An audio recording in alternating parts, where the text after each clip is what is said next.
You're listening to Never Heard of It, a Night Shift Radio original. Don't forget to subscribe and leave us a rating and review if you're so inclined. For more information, visit nightshiftradio.com.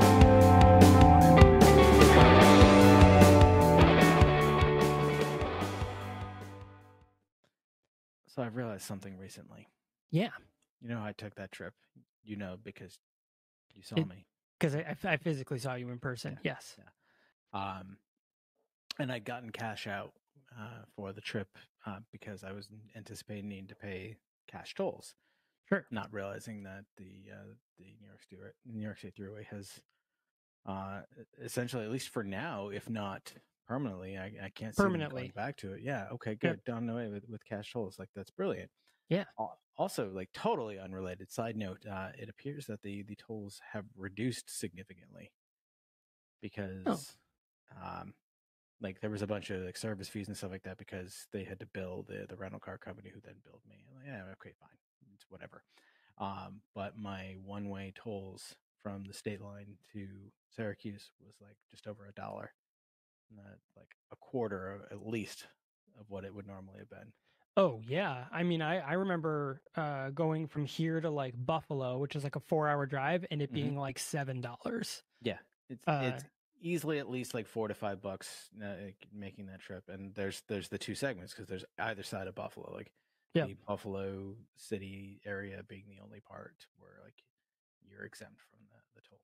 So all that to say, like, I had some cash, which meant that I spent some cash, which meant that I ended up with some coins. And at this point in my life, I do not know what to do with coins. I mean, that's the thing. Like, fucking coins, man. I have this like pile of coins that just like I keep. I have my change pocket in my pants, and when I change my pants, I transfer the coins from pants to pants. But like, I don't use them for anything. I use a coin periodically when I buy my scratchers, because someday I'm going to get my million. Sure. And I'm going to retire. You're saving all your losers, right? So you can submit those as to reduce your taxes, to be like, look how much I invested to get to my millions. That's a thing, apparently. I did not know that was a thing. Yeah, if you save all of your losing lottery tickets, any kind, anything, you can submit that to your taxes to be like, hi, I invested, $400 over this past year in lottery tickets to get to this. And I mean, it's, it's not going to do much. It'll save you, $100, a couple $100 or whatever, depending on how much you spent. But supposedly that's a thing. Interesting. Yeah. Because I can't remember if we talked about this. I put it out there into the universe on Twitter once, but into the ether. Like, I did the basic math, and like, our expenses are low, and like, if $1 million just went in my account today, I could just retire comfortably and just do this bullshit all the time, like, just for fun. That's pretty. I bet you, because I mean, like, I'm not surviving off much, so like $1 million would definitely last me a pretty long time. Yeah, like if I lived exactly as I live right now, like no change whatsoever. I don't buy anything wacky. I don't go buy a car or a house or something. I just, exactly as I live right now, I could live exactly like this on $1 million. God, yeah, 20 years. Yeah. I mean, I did the math based on what our current expenses would be, estimated. The things can change, of course, but estimated. Sure. Like, let's say we take we take a 100K off the top of that and just pay the house off. I mean, I did it based on what our actual expenses are now, but it extends even further out if we did it that way. Yeah, that leaves, we'll say like that's 900,000. I estimated expenses out for 40 years at being less than $500,000 for us. So like, that's a comfortable living, especially knowing that like that's gaining interest. Yeah. Well, yeah, that's the thing. You do the right thing with it. You even if you toss shit 80,000 away into like a high interest shit, it would just be making money in 10 years. You would just be making money. Yeah. Like 8,000 a month or something. It'd be crazy. Do I believe there's a scenario ever where there's just going to be $1 million that just ends up in my bank? No. But like, I mean, this is what I spend my time thinking about. Yeah. Yeah. You know, it's funny. I think about coins, and I was just talking to my daughter about this just the other day. How I was saying, like, you know, she was talking about like we well, like went to the drive-through or something, and then we got coins, and she was like, "What do you want me to do with these?" And I was like, "You throw them away? I don't know." And I was like, "Here, just put them in the in the little container in the car." I was like, "Just toss them in Hmm. there." Hmm.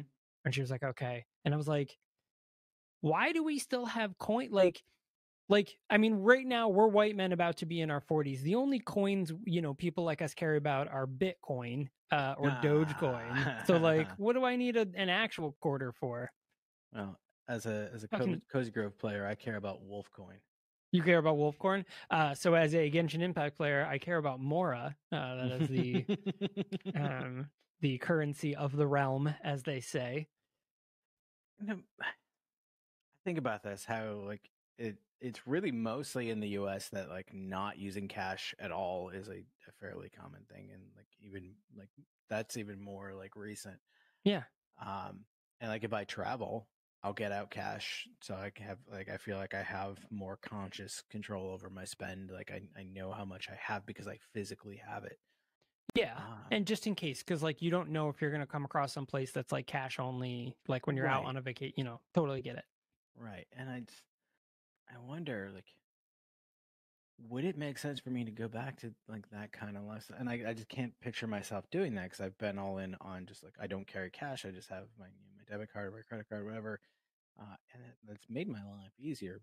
But I don't know. I don't know where this line of thinking is taking me. Other than it is kind of weird that we've moved so far away from cash, just Yeah, in general.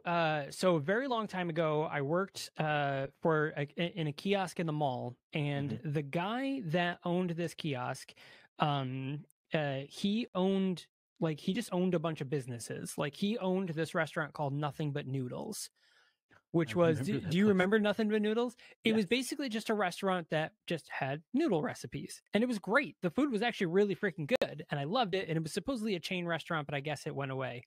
Yeah. But I went once. yeah, I used to go a couple times. It's now a Moe's. That's Oh yeah, it is. yeah, Yeah, it yeah, it is. is. I feel like that was a perfect transition. In my opinion. They were like, yeah, it's an evolved form of said chain restaurant.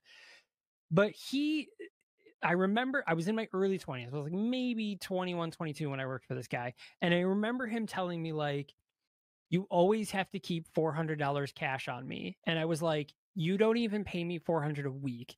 First off, Hmm? minimum wage is like $5 back in, to the year 2001 or Yeah. 2002. But he was like, I cannot tell you the amount of times that I've needed exactly $400 cash in my life. So now I always, at all times, carry $400 cash. And I was like, I don't even think I've had $400 like aside from like graduation, like high school graduation, I've never held. I mean, I have now. I'm an adult, but back then I was like, I don't even think I've held $400 in cash. And you're just like, I always keep $400 in cash because so many times I've needed exactly $400 in cash. What a weird life that person must live now. Yeah, I can't think of a single time that I've needed exactly $400 cash. Never. Never. What is this guy's life that exactly $400 worth of cash, mind you, not just like I need $400, but Yeah. $400 specifically cash has come up so many times that he has it as a mantra now to carry $400 cash. It feels like a weird twisted version of the saying that like or the concept, I guess, that like most US citizens or people living in this country, I guess citizenship regardless, uh don't have enough just liquid funding on hand at any given Yeah. time to pay a $400 expense or something like that. That's there is a statistic about that that gets repeated all the time. Yeah, totally. And I know that in my life until very recently, that was also true about me. Like if Yeah. some sort of emergency happened, like would have been straight to the credit cards. Oh, yeah. 100%. Yeah. No, I It might just, even be like a $200 expense. Like it's something. It's something like it it's like seems fair. shockingly low. It's fairly low, but at the same time, like the way that a lot of us have had to live or continue to live, like that's a crippling amount of money. Yeah, I know. I think I am very lucky that I have the type of insurance I have for both myself and my kid, because if anything were to happen to her, like we'd be really fairly covered, and I'm very grateful with that, because if I didn't have that insurance, and if I was with like maybe a different employer's insurance or something like that, I forget it. Like if Juniper broke her arm, I would be screwed, like absolutely screwed for hospital bills, because like whatever they didn't cover, because it would be, or like if she needed braces or something, like forget it. That's like bankruptcy level, because it's just, that's wild. Like it's just wild how crazy things got expensive. Yeah. Yeah. But like, just imagine if something happened, like let's think well down into the future, like, you know, Juniper's grown and has a child of her own. Like, imagine something goes so wrong that you've got to come back from hell I knew to where you make go it there. right. And with that being said, hello and welcome to the Never Heard of It podcast. I'm your host, Michael Fight. And I'm Caleb. I had something planned, but I watched the movie yesterday and I forgot. It doesn't matter. It, Nothing it doesn't, matters. nothing matters. I'm just so excited. So we're here to talk about the movie. So Caleb chose all the movies this month, You're and goddamn right I did. Caleb decided to choose violence, and he Listen, this isn't a Nicolas Cage podcast, but it should be. I mean, at this point, we're like 7 Nicolas Cage films deep. We pretty much are. Yeah, I chose.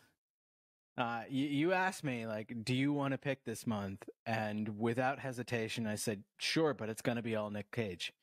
And then I followed through. You did, and I did this largely because I've been dying for an excuse to talk about The Weatherman, which we will later this month. That is on the agenda, back to back with another Nic Cage movie from that same time period, Lord of War, that I also really enjoyed. But we're kicking off with a bang. Like, we're just diving right in with sure a 2011 movie that I wanted to see at the time, and for whatever reason didn't. I mean, 2011 was a bit of a tumultuous year for me. That was the year that I moved from Syracuse to St. Louis for the first time, and had, you know, Ellen and I had just like kind of solidified our relationship. We had moved in together first. So there's a lot that happened that year. Yeah. And so this movie came and went, and it was on my radar, but I never got a chance to watch it. And so when I said we're going to watch Nic Cage movies, I went to Tubi first. Sure. Because I knew that was going to be a source of a bunch. And there are a lot. There weren't a lot that I felt like I really wanted to talk about for this podcast, at least not for this month, maybe for some other theme. But there's a lot on there. And this was the first one that popped up. And I was like, God damn right, we're going to watch Drive Angry. Yeah. So this is a very wild film for many reasons. When you see, so first off, this movie was also shot in 3D. So this was right around the era where 3D was starting to make its comeback. Was it really? Yep. That explains so many of the, like, there were oh God, okay. I was like the very specific. Well, there were moments throughout where like characters seemed like temporarily out of focus, especially when there was a lot going on in the scene. Yeah. Nah, that makes so much sense. Imagine William Fichtner's coin flip thing. Like, yes. that would probably look cool in 3D. That would have looked dope. Yeah. See, but Holy 3D for me is like, it's as much of a gimmick to me now as it was probably back in like the 50s and 60s. Like everyone was like, 3D is that's the thing. Like everyone's buying 3D Blu-rays and 3D TVs. And I was like, nope, that is definitely a fad. And it is going to, this is not like the HD to Blu-ray like trend. This is gimmick. You know, HD to Blu-ray, everyone was like, well, I mean, it's not really different. I was like, nope, that's the Blu-ray to 4K thing. Like that's a natural transition. 3D, it's gimmicky, and I'm glad it went away. Like, I really liked 3D, kind of like mid 2000s when it was first making its comeback, and it's like it was largely with animated films at the time, and that worked really well. I remember, was it like Monsters versus Aliens or something like that. I think that came out in yeah, 3D. I went and saw that 3D. Yeah. And also like weird. Avatar. Yeah, Avatar was the big one. Yeah. Avatar was one of the first ones that like fucked me up. Like I had trouble sitting through that because that was one of the times that I was trying to like go back and forth between like my regular glasses and like that was problem. Basically, once I got my glasses, 3D movies got a lot more difficult for me because how do you wear the glasses over anyway? But like also the weird like one-off gimmicky ones, like when they re-released My Bloody Valentine in 3D. Yep. And my old boss and I, from like when I worked at the collections agency, like he and I went to see that, and it was just fucking wild. The axe coming in, with the axe. Like that. Like I enjoyed that. I did. Like, yes, it's gimmicky, but it was fun. But it's such a difficult thing to sustain, especially because of how many people have vision issues and how you have to have special eyewear to do that. And if we could have like some weird tech glasses that like were a regular prescription, but then like you could tap a button or double tap a sensor or something like that, and it transitioned them to having the 3D effect for you while still maintaining your prescription somehow. Like, fucking get on that, companies, like do that. Snap just released new spectacles. Like, why is that not a feature in spectacles? I want more 3D movies. I do. Yeah. But the last couple times that I tried, it just was too hard. And like the glasses have gotten better over time, but I don't want to get a headache to watch a movie that I paid twice as much to watch. I feel like the technology, it'll become standard when you don't need glasses. When you're like, if I have to buy a special TV set, but I don't need glasses, I think that's when you'll see it catch on. When it's just built into the technology and you can just view it with your regular eyes. I think that's where that's when it's going to become more commonplace. But I still think, it'd be something to the effect of like AR, and I feel like, Microsoft HoloLens is that's the bridge item between the two, that once Microsoft HoloLens breaks out of needing a headset, that's it. Like that's where, like, that's going to be the floodgate to the technology just becoming standard in literally everything. And even like if we somehow like eventually get to that like Tony Stark Jarvis AI interface where they're like swiping in space, but like you're getting these 3D holographic renderings, like that kind of shit could be cool. I don't know. HoloLens is basically that, but it just requires things like you can play Minecraft on HoloLens. Like you set it on a table, you play Minecraft, and you can literally walk around the table and like pick things up and move them around like with your hands, and that's really cool. So it's like it's halfway there. It's like almost there. It's like I think we've talked about this a lot before. The evolution of technology in entertainment, specifically in sci-fi, and how we see this and we think like, oh, that's so crazy and it's simple and like, but like it'll take us years to get there, and then like we get like halfway there and the market fucks everything up. That's a whole other rant. And that again is a whole other podcast worth of the almost technologies. But instead we're going to talk about Drive Angry. So the poster for this film, the thing about this movie is that like when did Gone in 60 Seconds come out? It had to have been okay, so that came out about 2000. So that came out about 11 years before this. See, because like when you said Drive Angry, I was like, with Nicolas Cage, I was like, oh, is this like another Gone in 60 Seconds? Or what was the other one we just watched with him? The heist one? It was something heist. Stolen. No, yeah. Stolen was the one where he lost. Oh, with the kid, the ghost one. No, that was Pay the Ghost. Pay the Ghost. Yeah. Yeah. Oh my God, what movies have we seen with him? We've seen a bunch. Well, anyway, I thought it was another one of those like car heist films.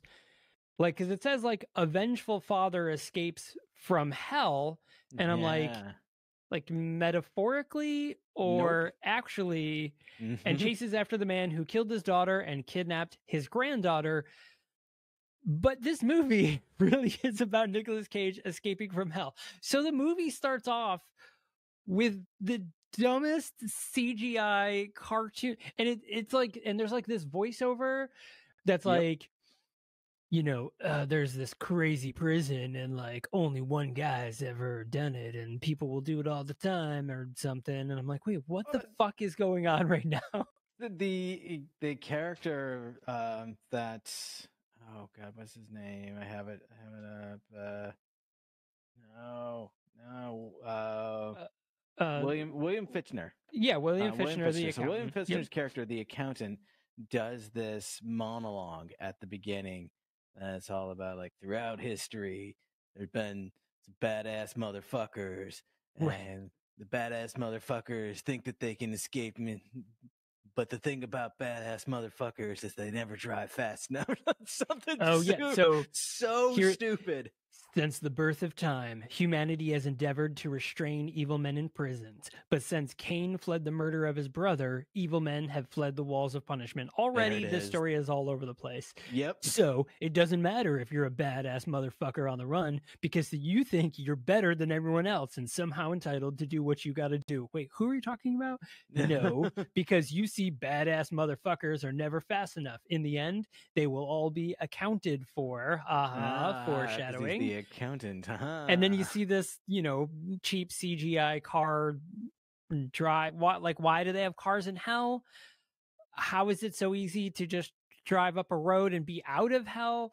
I have a lot of questions about the security aspect of hell. I have a lot of concerns. I would watch a movie just about how John Milton, which I guarantee that was an intentional choice of name, how he breaks out of hell, steals this car and his special god-killing gun, which we'll get to, yes, and just fucking like meatloafs his way out of there. Which, well, okay, I was gonna save this for the end because it's part of the end credits. But these motherfuckers start one of the most badass Meatloaf songs still alive. They give us like part of a verse and chorus and then just end it and go into the end credits. Like, how are you going to tease me with a Meatloaf song and not play the whole thing? Like, you've got credits, you've got time. Like, yes, right. I know that Meatloaf songs are long, but you have the time. Just fucking play the song. I will admit though, the soundtrack for this movie isn't that bad, but it's fucking all over the place. All over the place. And not the score, the fucking soundtrack. Because at one point it's like, it starts off with like this, that sort of southern rock or like, Meatloaf rock and roll, like that sort of like hair metal, like, yeah, I'm a badass motherfucker. And then the next song you get is fucking Peaches, like, fuck the pain away. And I'm like, we're really doing this right now? The Teaches and Peaches. And like, I will never miss an opportunity to experience that song, but it really didn't feel like it fit with the character or the moment in the film at all. Yeah, and also like, how do you do a whole movie where someone drives a badass car out of and into hell and not have Highway to Hell as one of your fucking songs? Like, it's literally it's a highway he takes a fucking highway into and out of hell. How do you not have that song? It's written, this is the plot of the movie. Why do you not? I don't understand. Oh, so they can afford Meatloaf, but not AC/DC. Yeah, they just can't afford. Yeah. I mean, the rights to anything on Back in Black has got to be like up there. Yeah. I don't know. Oh yeah. So we have this opening sequence with the accountant's monologue, and we see the badass car whipping out of hell, out of what appears to be a prison. And the next thing we see is Nicolas Cage in his fucking glory. Like, long bleach blonde hair and like bad one-liners and just shooting motherfuckers, driving a dope car. This is to me like this is the kind of role that Nicolas Cage needs to play. I mean, this is it. Yeah. This is it's like what they almost did in jujitsu, but like they erred more on the silly side instead of this side. like there is something just truly glorious and truly perfect about him playing one of these goofy ass action hero characters, but playing it full like straight man, full serious, and really leaning into that persona. And like it gets even better when he encounters like women throughout this movie that are like, "Hey there, sexy," and it's fucking like late 40s Nicolas Cage with long bleach blonde hair. Yeah, I mean, he just looks a mess, and all these women are like, yeah, like jumping on, like physically jumping onto him, and like the first waitress he meets basically sexually assaults him, and then he sexually assaults her, and then I said with sugar. Yeah, he just like wait, what? grabs her and like starts making out right there at the table. You forgot my sugar, and then like there's a big thing of sugar on the table, so like that was like that. It was just unnecessary to begin with. It was so unnecessary. Yeah. Everything about this. Everything about this movie was unnecessary. We'll get to how many unnecessary things were in this movie. So the movie kicks off, and so we see this scene of Nicolas Cage, and he's chasing down these people, and one of them's like, I thought they said he was dead. Wasn't he dead? I thought he was dead. So he's chasing down these guys in this thing. He eventually they crash their car. He gets out, shoots a bunch of them up, gets another one, and was like, where is he? And they were like, he's in this place, Stillwater, which, first off, it didn't make, like, he gives them this location of where someone is, and, like, it just doesn't matter. Like, that location doesn't matter because they end up somewhere else completely anyways. It was really weird. They eventually get there, but, like, it's as though the person that he's looking for is already like holed up there, like that's his destination and that's where he has to go directly to. But as we'll get to, like they just end up crossing paths with this person throughout the movie, just randomly. And it's like they artificially end up at this Stillwater location, but like. It makes it seem like it's so much more of like a puzzle that he's got to figure out like what is Stillwater and like where is it, like in Texas maybe, and like has to get there in time, like it's a race against the clock. It's not. There's no. It is, but it's not. It is, but it's not really. Yeah. So he fucking shoots one of the guy's arms off. He shoots one of the guy's legs off. Like it is just like this opening scene. So I guess content warning. This is a very violent movie. Yes. There is a lot of gore, a lot of body parts. We see people get stabbed, like violently through eyes, impaled, and things like that. There is also a lot of nudity and sex scenes, full nudity for women only, and a lot of swearing, and that's about it. And the sort of threat of a child, but Yeah. So but yeah, so he gets this information and he was like, tell him I'm coming. And he drives off, and now we cut to a scene of these two waitresses, and they're talking. And the one of them who is played by Amber Heard, which I think we don't like Amber Heard anymore, right? Isn't that a thing? I honestly couldn't tell you. Yeah, I think that was the thing where she like accused Johnny Depp of being abusive, but then it turns out it was her that was abusive and not him or something. I don't really know. But anyway, so Amber Heard plays the waitress Piper, and we also have Krista Campbell, who plays Mona, who is one of the other waitresses. Mona. But did you notice who was in this scene in the diner? Maybe. She only has like a line, but it's Wanata Walmsley, who is she is one of the mothers in it, but she was what's her name in Pitch Perfect. She was Denise in Pitch Perfect. Yeah. I saw her and I was like, wait, I recognize her. And then I went back and I was like, oh my God, it's Denise. She's in the Bellas. I mean, the cast in this movie is across the board pretty ridiculously good. Yeah. I mean, like Nic Cage. Katie Mixon was the other waitress. Norma Jean was the character's name.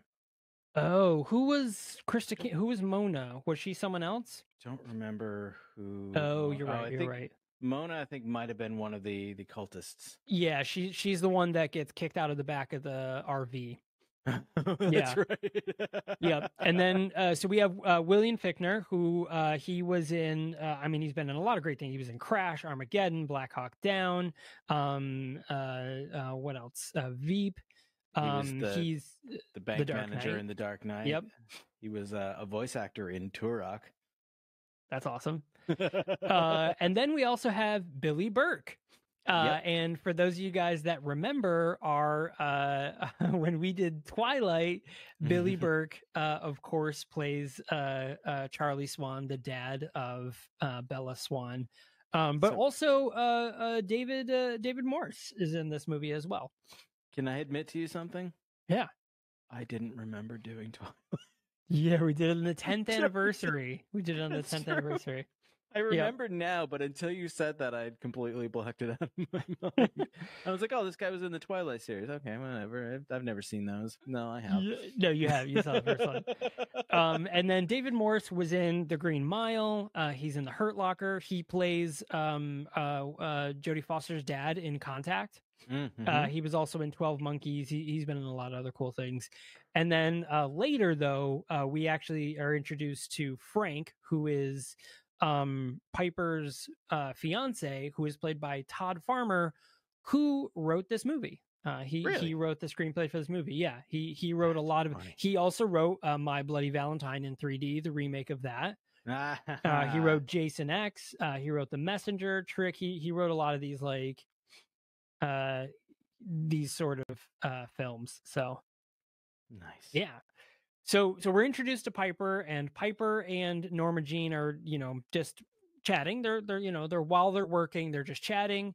And we learn that Piper has recently been engaged to Frank.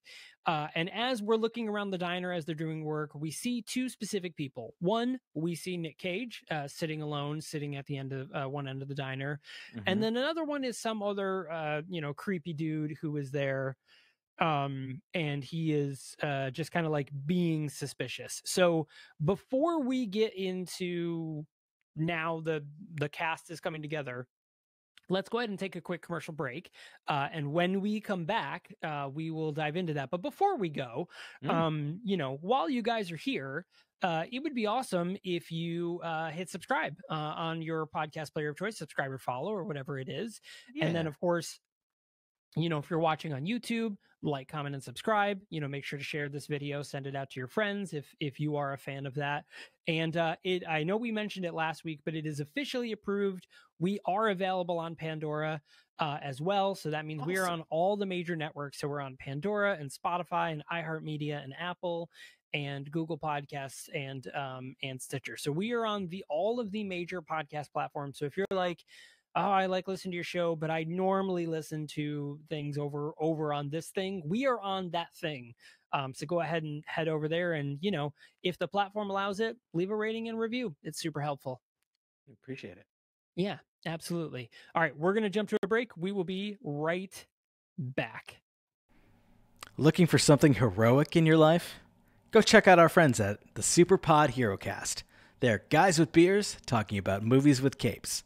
Every episode goes in depth with a different superhero movie. A classic of modern cinema? A certified stinker? It doesn't matter. If it's a superhero movie, they're going to talk about it. Start with a little bit of comedy, add in some film analysis, and finish it off with a heaping dose of geekery. You've got the Superpod HeroCast. It doesn't matter if you're a casual fan or a 20th level nerd. Download their latest episode, grab a beverage, and enjoy the fun. The Superpod HeroCast. Be heroic.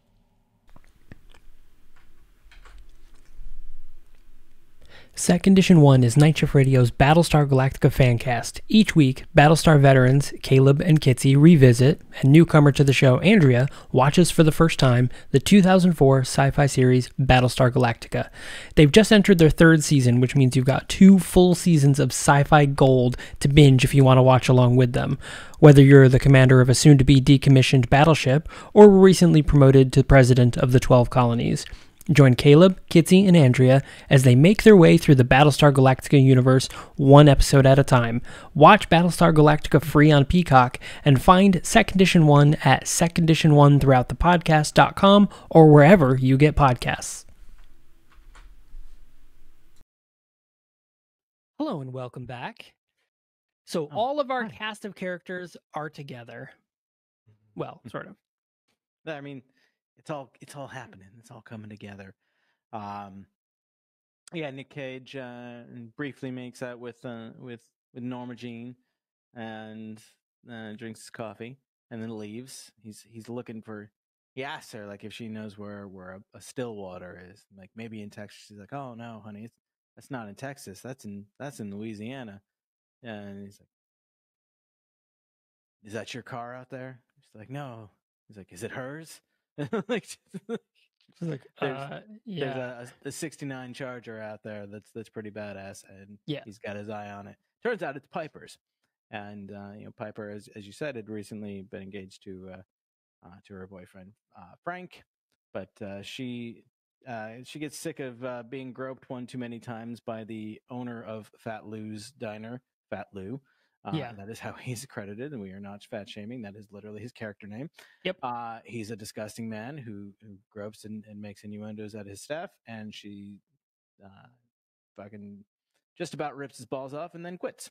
Yeah. And she gets in her car and she listens to Peaches on the way home, only to discover that her new fiance is banging someone. Actually, I think that's Mona. That's Mona. That's who Mona is. Yep. And so she grabs her stuff and takes the car. And he's like, "You're not gonna take my car." And she kind of lays him out. Well, I mean, first off, she smacks the shit out of Mona. Yeah, she drags her out fully naked out of the house and just smacks the shit out of her in the front lawn. Smacks her because Mona keeps being like, "We're in love," and she just keeps punching her every time she says it. Time. Say it again. We're in pow. Just knocks her the fuck out. And then Frank comes out and starts being like, "What the fuck are you doing?" So she hauls off and punches him, as she should. Mm-hmm. And then that's that. But then good old Frank starts beating on her. He's like, I forget exactly how he says it, but he's like, "We're gonna do this, all right," and like starts punching her. And just as he's about to like really like possibly kill her, like really like beat the shit out of her, he says, "I'll make it so that no one will want you." That's right. That's right. Mm-hmm. Yeah. He gets a boot to the face from our buddy John Milton. Yeah, sure does. Who then just proceeds to pummel him into the ground, like against the wall, and an air conditioning unit falls to his face, which would kill him. Somehow didn't. Spoiler. Yeah, because he gets a much more spectacular death. He does. In the very next scene, we see so mind you, right before this, as she is driving, her car stalls out, and she picks up Nic Cage, and when he actually is there, and he was like, "Oh, do you need a hand? Like, I can fix that for you." And she's like, "Yeah," and he reaches in and like touches a thing, and then all of a sudden the car just magically works, because cars, and so she gets in the car, and he's like, "Hey, I'm heading to this place, like, how far can you take me?" And she's like, "Oh, well, I'm heading to, wherever she lives." And she's like, "That's as far as I can take you." And he's like, "All right, cool." And they chit chat a little bit, and, nothing crazy. Yeah. And they get to the house, and she even says like, "Oh yeah, no, this car belongs to my fiance." And, she's like, "Oh, we're engaged." And he's like, "Oh, is he a good man?" And she's like, "Yeah." And then she finds him cheating. And so this is why Nic Cage is nearby, because he had literally just been dropped off and overhears this whole thing happening, because it all happens immediately. Yeah. And so this is where he comes. So the next scene is she wakes up in the car after having been punched by Frank a few times and basically getting knocked out.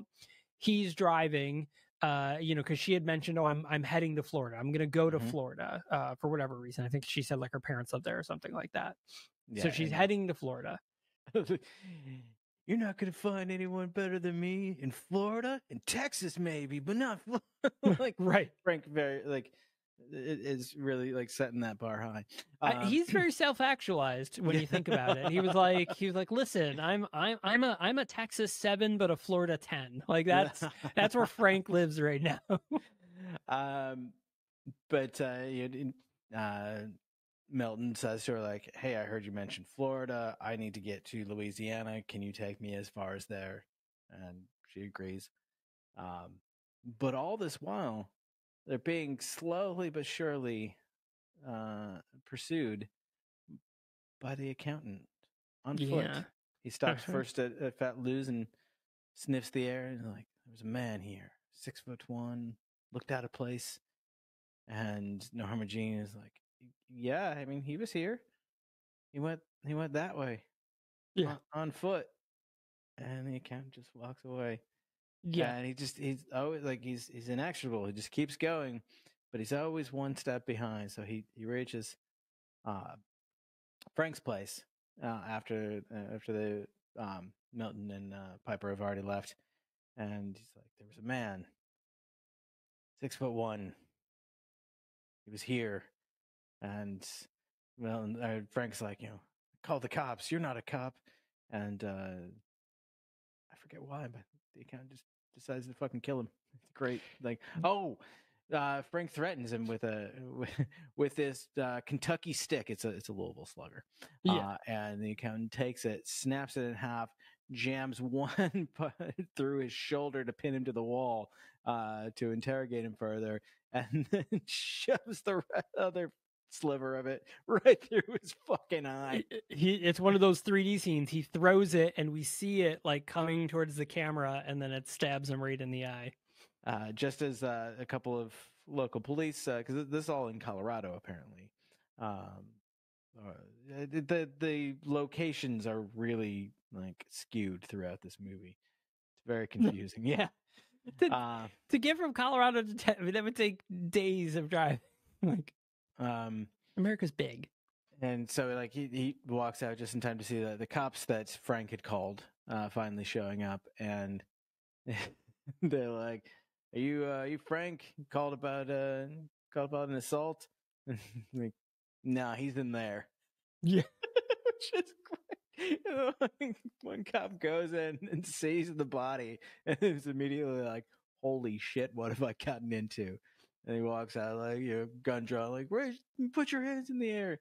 And the accountant has this thing that he does. You mentioned it earlier. Like, he flips a coin up in the air, and then when it lands, he spins around and he's holding an FBI badge, and people fall for it. And it's like, what do you think? You're the doctor? Right. It's psychic paper. It's a psychic paper. So a fact about that coin. So the coin the accountant uses throughout the movie is an obolos from ancient Greek. In those days, obolos were placed on dead man's hand or two over his mouth. So the first time he opens his mouth, the payment falls into the Karen's hand by mourners as payment to Karen the ferryman, who is in charge of crossing souls over River Styx into Hades, the Greek version of hell. This was to support the accountant's role as retriever of souls, basically. So pretty interesting. Yeah, and like I feel like the mythology of this is a bit twisted, because Milton at one point refers to the accountant like several times he pokes fun at him, like, "Who do you think you are?" and like just names random gods from various pantheons. Calls him Anubis at one point. Yeah, at one point, like. But I guess like it's really confusing the way he words it, because he's essentially asking him like, "Who do you think you are, Anubis?" But the way he delivers the line is like, "Who do you think you are, Anubis?" Right. So he's not actually calling him that. He's like poking fun at him. But like that would actually have made sense to a certain extent if this character was Anubis. But also Anubis doesn't go and hunt people down. He judges them when they die. It's very confusing. Yeah, I feel like the whole idea, like the whole heaven hell religious aspect of this movie was like purposefully ambiguous because somebody we find out later that Billy Burke is basically a cultist, and he's going to Mhm. sacrifice Milton's granddaughter in the name of Satan to bring hell on earth, and that being the disciples of Satan, they will become immortal. And the accountant even basically says like, yeah, that's not the case. In fact, like he pretty much fucking hates when people kill kids in his name. Like he's really just a warden for this prison, and he's actually very soft spoken and really well read. Like he's like, yeah, dude, like he's not into this at all. But there really is no sense of like we get an idea of some aspect of like a Satan or a hell, a Mhm. Hades, if you will, but there's really not like a is this like I guess the only reference we get to Christian mythos is in the beginning when they reference Cain, but the later through the movie, like you said with Nic Cage, he references so many other non-Christian things that you're like, so what is the magic here? Because I don't actually understand like who's like what rules are we going by? Because I don't know. It's very vague. Well, they reference hell specifically, but then they also like um, at one point the I think it's the accountant um,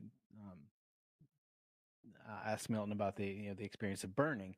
He's like, it's not the burning that's so bad, or maybe it's his It's friend. Webster. It's Yeah, his Webster, friend yeah. Webster. Yep.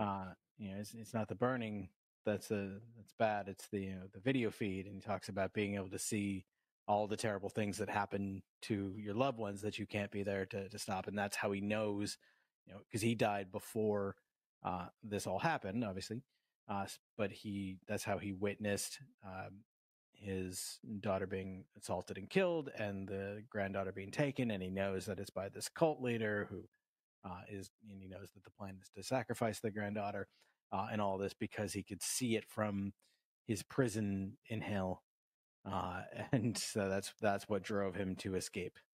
Yeah, which he describes how he escaped because the accountant eventually the accountant and Milton like reach an accord, and he asks him like, "How did you get out?" And he, with the God Killer, and he's like, "I just took it and walked out the front door," and that's the only explanation we get I to love because how. the accountant's like, "Oh, wouldn't want to be you when he finds out." Milton's like, Right. "What's he gonna do? Not let me back in?" Yeah. Right. Right. Right. He even Oh says my he's like god. he's like, listen, you're not the first person to escape, and you're likely not going to be the last. But how did you do it? Mm-hmm. He's like, I just grabbed the gun and walked out the front door. Grabbed the gun, stole the car, walked out the front door. Amazing. Just I love it. It's so bad, Yeah, and I love it. it is. So that's the thing about this movie. It is terrible, but it's fun. But not in like the way that like Hard Ticket to Hawaii was fun, where they knew they were making a bad movie. Mm-hmm. Like they were, like Andy Sedaris when he makes a movie like Hard Ticket to Hawaii, it was like, come on. Like half of the plot of my movie requires women to take their shirt off for no reason whatsoever, and I have a snake in a toilet. Like I know the type of movie I'm making. Like he knows the type of movie he's making. However, the people that made this movie were like, this is going to be a really good movie, guys. Like I think we've got something here. This is going to be an action-packed thrill ride. And then people watch this movie and we're like, what the fuck is this movie? Like, So I think there's a couple reasons why I think that the makers of this movie did know exactly what they were doing. One, because you mentioned John Farmer or whatever his name is, the writer, yeah, um, Todd Farmer. Yep. Todd Farmer. He was connected with My Bloody Valentine and Jason X. Yep. And like these are like campy, like bad horror movies. Like these are things that like people go to because they know they're going to be schlock. So I feel like the guy, he probably knew what he was doing. But also, there's a thing where Nicolas Cage partly took this role. I mean, he'll take any role, he will. I mean, let's be But real. he partly took this role because there is a scene like we know that John Milton is dead at this point, like, and we see a couple times like he gets hurt and he seems to heal from it.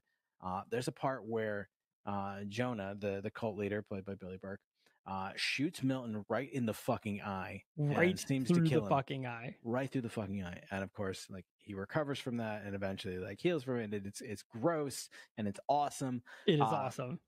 Cage partly took this role because of that scene. Because there was a sequence that was supposed to happen in Season of the Witch, which was also around this time.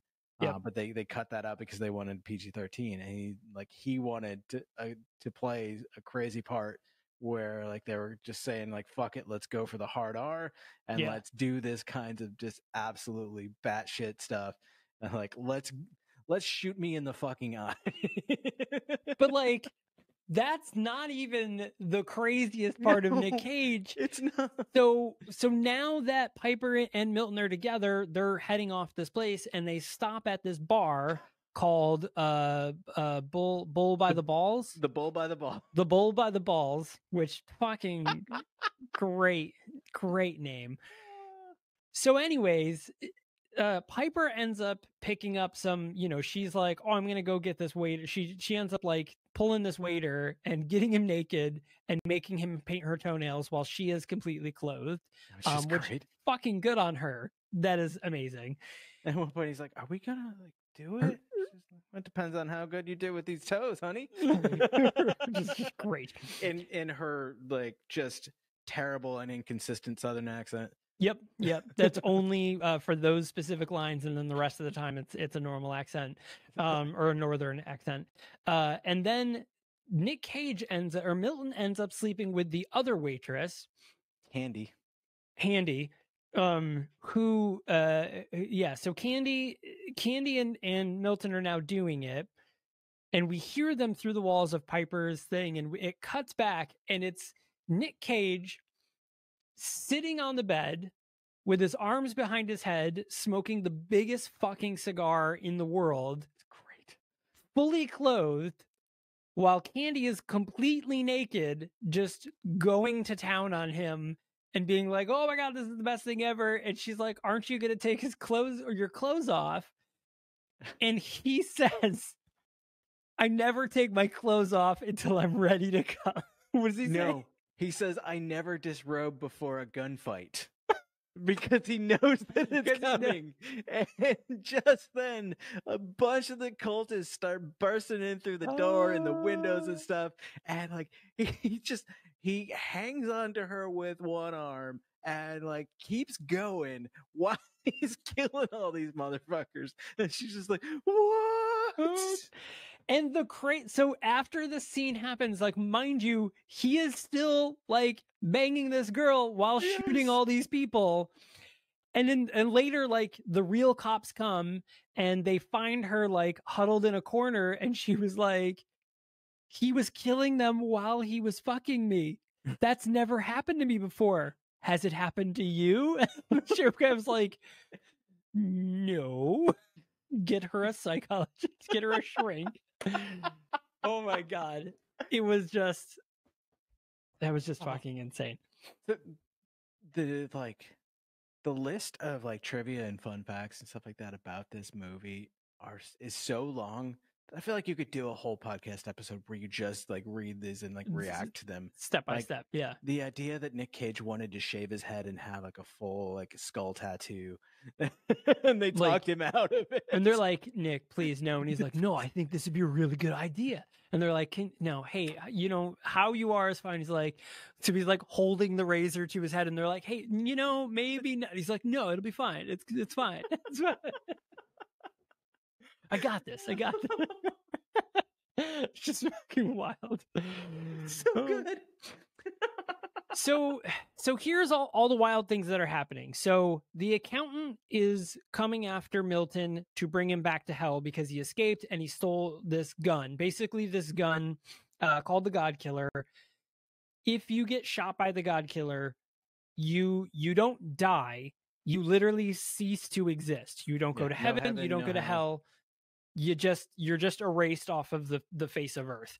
And he only has 4 bullets or something like that, and he does fire one. He starts with 3. He shoots. He starts with 3. Yep. He shoots one at the accountant from a moving vehicle, which again would have been one of those 3D moments. Now that I realize that,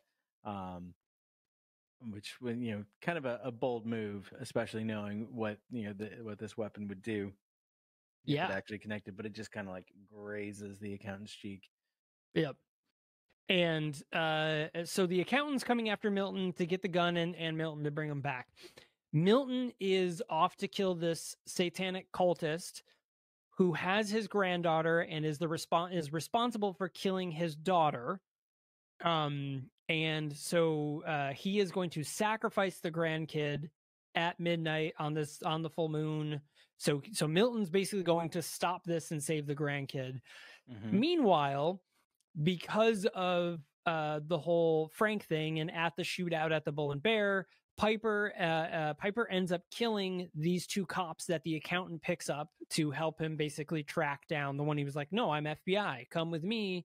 Mm-hmm. We'll capture this guy who killed Frank, let's say, and you will, you'll get a raise, you'll get a promotion, like, come with me. And they're like, okay, cool. Piper ends up shooting one of them, who in turn shoots the other one, Mm-hmm. and they both die. So now Piper is a cop killer. So a whole bunch of other cops are after Milton and Piper because they know that they killed these police officers and killed all the, had this big gunfight at the bull by the bull by the balls. So that's all happening at the same time. That is basically all of the things that are going on in this movie. And as it progresses, we eventually get towards the end where everybody meets, together. The accountant ends up, being like, look, the way I see it, either these you fail, your daughter dies, I take you back anyways, or your granddaughter dies, or you succeed, I take you back to hell no matter what. Like, no matter what, you come back to hell with me, and everything's fine. He's like, so I'm not a monster. Go try to save your grandkid. This is all you have. Like, he's like I'm this not is your help shot. you, but I'm not going to stop you. Right. Yep. And he's like, so head off, but you got to leave the God Killer here, which, by the way, has what is it, like Deus Velox Nex on something it, like that. Yeah, it's a God's swift death. Oh, yeah, that makes sense. Yeah, or the swift death of God, or something like that. Whatever, some sort of formulation of that phrase is what it says on each bullet. Interesting. Yeah, so now all of this is happening. Everybody is converging. We've gotten to the point where it's kind of reaching the climax. And at one point, we end up getting to Webster, who is played by David Morse, and Webster's like, all right, I'm going to help you out, and he gives Nick Milton this like fancy car, because for some reason this is really important in this movie. It's a 71 Chevelle that apparently Milton was partial to back when they used to do whatever they used to do illegally together. Right. Did you also notice the license plate? The license plate on Piper's car, on Frank's car, I guess, was Drive Angry. Drive Angry. Yep. What was the license plate on the Chevelle? I was talking about the Drive Angry one. Yeah. Okay. I think the Chevelle might have also had a vanity plate, but I don't remember for sure. But yeah, I fucking loved that the Charger was Drive Angry. It made me mad that they destroyed that car, because I was like, isn't that kind of the point? Right. Yeah. And then he ends up getting in another, like at the very end of the movie, he ends up getting in another like fancy car. It was really weird. I'll be honest, I expected more driving. I expected more Fast and Furious driving in this movie. He escapes hell in a 64 Riviera. Okay. And then Piper has the 69 Charger. Mm-hmm. They pick up the 71 Chevelle from Webster, and then at the very end, he and the accountant go back to hell in a 57 Chevy 150. Oh, okay. That's cool. For those of you who know classic cars and that means something to, it's pretty badass. For those that don't, there were 4 different cars that were important to this movie. Yeah, there's just 4 cool looking cars, period. Yeah, so now it's the end of the movie. Milton, basically he's like, Webster, you stay here, Piper, stay with the accountant, like, be safe. Piper ends up, tricking the accountant, and, the accountant's like, well, if you're going to go, like, that gun has a pretty mighty kick to it, so please be careful. the clock is ticking because they know at midnight this guy's gonna sacrifice the kid. So epic gun battle ensues, and of course Milton just driving around, running. The Chevelle's on fire. He's just driving in circles, running people over and shooting them through a busted out windshield. Phenomenal. That whole scene is just phenomenal because like people are rolling up over the car and like catching on fire. Yeah, it was pretty terrible. Oh man, there's so much shit to this movie. Ellen was busy through like the first half of this movie, and she didn't actually watch it with me, and that was by design. I knew she wouldn't be interested, but she came in and like towards the end of like the second half, and she was just sitting there, kind of not really paying attention, but looked up at one point during this scene and was just like, "Wow, this is bad. What is happening?" Yeah, it was pretty great. So now, you know, basically it's just Milton and Billy Burke's character. I forgot what his name is. Jonah King. Jonah. Yep. And so they're the only ones left. And, you know, eventually Milton ends up using the God Killer and blowing him up. Now, earlier in the movie, right before Jonah shoots Nic Cage, you know, Milton in the eye, Milton says like, I'm gonna kill you, and then I'm gonna drink a beer from your skull. Or someone offers him a drink. He's like, I'm only gonna do it unless it's from Jonah's skull or something. Webster offers him a beer when they're hanging out. It's like it's around the same time that he gives that whole monologue about hell being, you know, watching your loved one suffer. And he's like, I don't think I'll be having that cold beer right now. I won't drink one until I'm drinking it from Jonah King's skull. I almost said Jonah Hill, but that would be rude.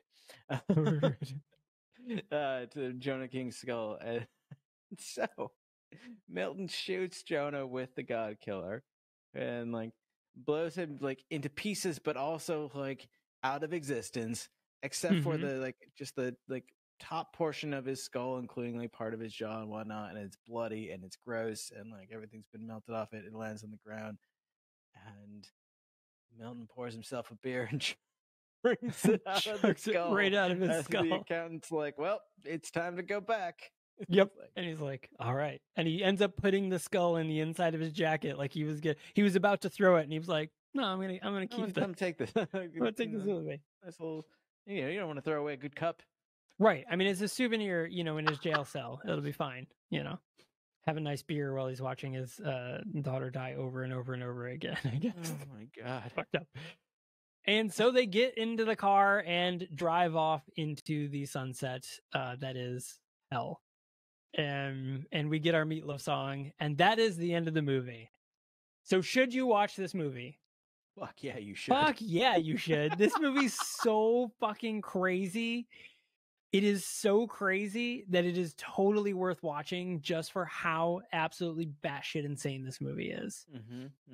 Just oh my God. Absolutely batshit insane. It was wonderful. Yeah.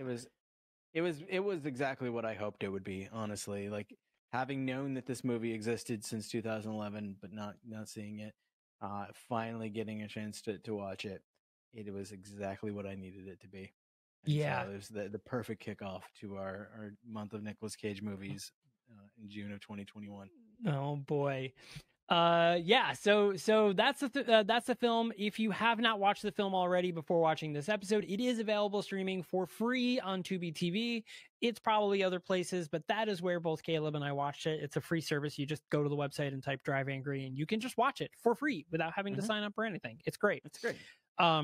So definitely check that out if you have been inspired by this review, and of course, if you started watching this movie because you caught our preview of it just a couple of days ago, then thanks for watching the movie and thanks for listening to our trailer episode for it. We appreciate that as well.